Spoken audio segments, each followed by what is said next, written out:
அம்மா அம்மா என்ன? சாப்பிட்டு 4 நாள் ஆச்சுமா. சாப்பாடு எது இருந்தா போடுங்க. சரி கொஞ்சம் வெயிட் பண்ணுங்க.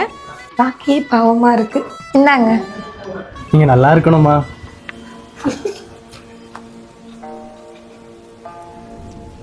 தனக்கு கொடுக்கப்பட்ட உணவில் நஞ்சு கலந்திருப்பதை போதிதர்மன் அறிந்து கொள்கிறார்.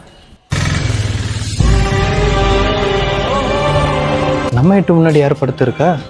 ஐயா யாரோ மயங்கி விழுந்திருக்கா? ஐயா ஐயா